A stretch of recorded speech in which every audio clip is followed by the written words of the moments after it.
Hello दोस्तों, कहानी flix channel में आप सभी का स्वागत करती हूँ। तो आइए सुनते हैं आज की कहानी। माँ, पिताजी कहाँ गए? डॉक्टर श्याम ने घर में आते ही अपनी माँ से पूछा। श्याम की माताजी बोली, पता नहीं बेटा, देखो लाइब्रेरी में होंगे। तभी श्याम की पत्नी सोनाक्षी बोली, आपने आज बहुत गुस्सा कर दिया पिताजी के ऊपर। बूढ़े हो गए हैं, उनकी उम्र का तो ख्याल किया करो। डॉक्टर श्याम, बूढ़े हो गए हैं लेकिन हरकतें बच्चों जैसी करते हैं। बच्चों के साथ वीडियो गेम खेल रहे थे और शोर मचा रहे थे। इतना भी ख्याल नहीं है कि घर में कुछ लोग आए हुए हैं। डॉक्टर श्याम बड़बड़ाते हुए लाइब्रेरी में चले जाते हैं।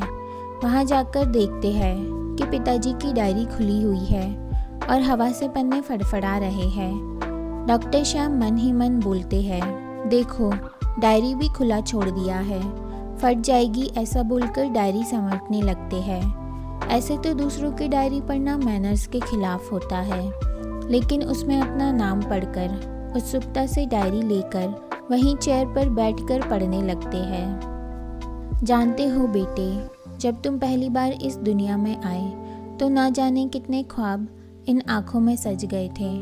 जब तू माँ के सीने से लगकर दूध पीता था तो मैं चुपके से देखा करता था। घंटों अपने पेट पर सुलाकर रखता, सारा वात्सल्य लुटा देना चाहता था तुझ पर। लेकिन वो क्या है ना कि पिता बनने के साथ साथ कई जिम्मेदारियां भी आ गई थी इन कंधों पर। तुम्हारी हर ज़रूरत पूरी करने की जिम्मेदारी, तुम्हें समाज में कामयाब बनाने की जिम्मेदारी, तुम्हें अनुशासित रखने की जिम्मेदारी, तुम्हें मजबूत बनाने की जिम्मेदारी, ताकि तू कदम से कदम मिलाकर इस दुनिया के साथ चल सके। इन सारी जिम्मेदारियों को निभाते निभाते एक पिता कब अपने कोमल भावनाओं के ऊपर एक कठोर आवरण ओढ़ लेता है, ये तो उसे खुद भी नहीं पता चलता। जानते हो बेटे, मुझे जलन होती थी तुम्हारी माँ से। जब तू अपनी माँ से मीठी मीठी प्यारी प्यारी बातें करता था, मैं चुपचाप सुना करता था दूसरे कमरे से और मन ही मन खुश हुआ करता था, लेकिन डरता था तुम्हारे सामने आने से, कहीं मेरी सच्चाई तुम्हें पता ना चल जाए। उस दिन जब तुम्हें चोट लगी थी, घुटनों से खून बह रहा था, भागकर तेरी माँ दवा लेकर आई और रोते हुए उस पर दवा लगा रही थी। मैं भी भागकर आया था, लेकिन तुझे देखकर अपना सर घुमा लिया था मैंने। तुम्हें लगा था कि मुझे तकलीफ नहीं हुई। ऐसा नहीं था मेरे बच्चे, बहुत तकलीफ हुई थी। तू तो मेरे कलेजे का टुकड़ा है और चोट मेरे कलेजे को लगी थी। आंखों में आंसू आ गए थे मेरे, कहीं तू मेरे आंसू देख ना ले, इसलिए अपना सर घुमा लिया था मैंने। क्योंकि तुझे तो अभी कई बार गिरना था, गिरकर उठना था, ऐसे कई चोटों का सामना करना था तुझे। तू मेरी आंखों में आंसू देखकर कमज़ोर ना बन जाए, इसलिए तुम्हें मजबूत जो बनाना था। और उस दिन जिस दिन तुमसे 1-1 रुपए का हिसाब मांगा था, ऐसा नहीं था रे पगले कि मुझे तुझ पर विश्वास नहीं था। मुझे तुझ पर विश्वास था, तभी तो पैसे देकर बाजार भेजा था। मैं तो तुझे पैसे का मोल सिखा रहा था, तू कहीं पैसों को गलत जगह पर खर्च ना करे। मुझे फिक्र थी तुम्हारी, बस इसीलिए हिसाब।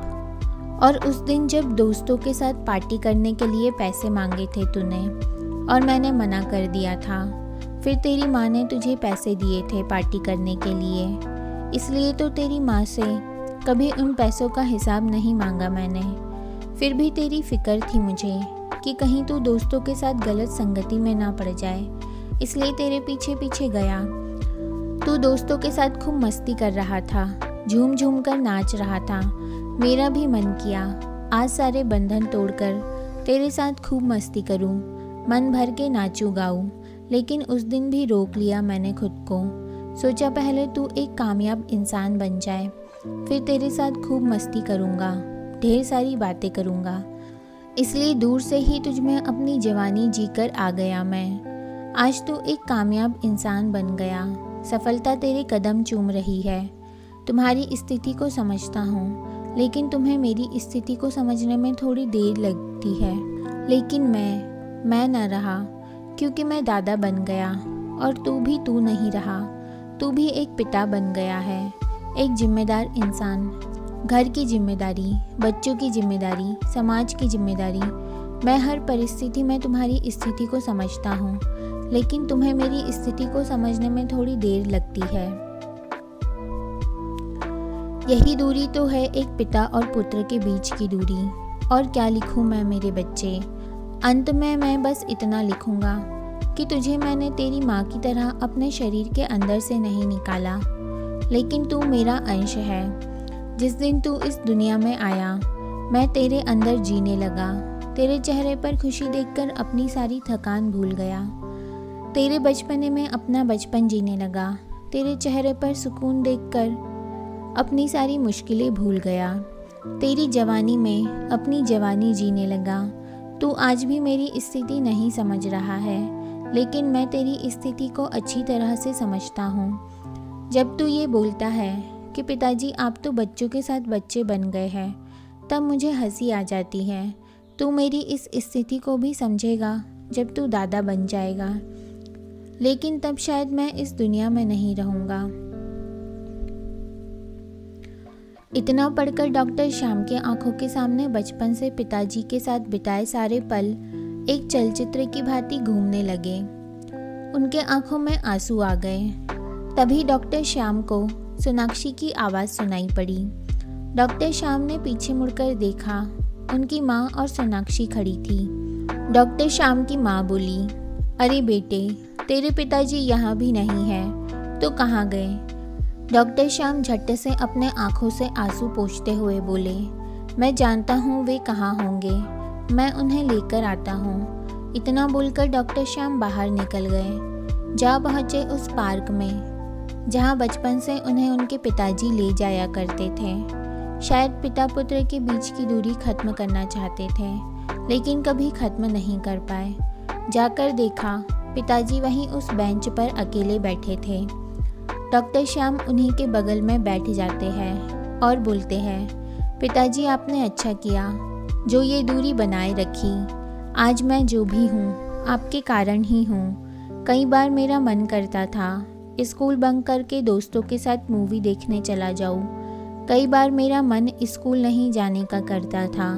कई बार दोस्तों के साथ पार्टी में शराब पीने का मन करता था, लेकिन हर बार आपका गुस्से वाला चेहरा याद आ जाता था। हर बार आपके डर से अपने कदम पीछे खींच लेता था। पिताजी आप हर बार मेरा हाथ पकड़कर गलत रास्ते पर जाने से रोक देते थे। बस आज मैं इतना कहना चाहता हूँ कि मैं आपसे बहुत प्यार करता हूँ। इतना बोलते बोलते डॉक्टर श्याम का गला भर आया।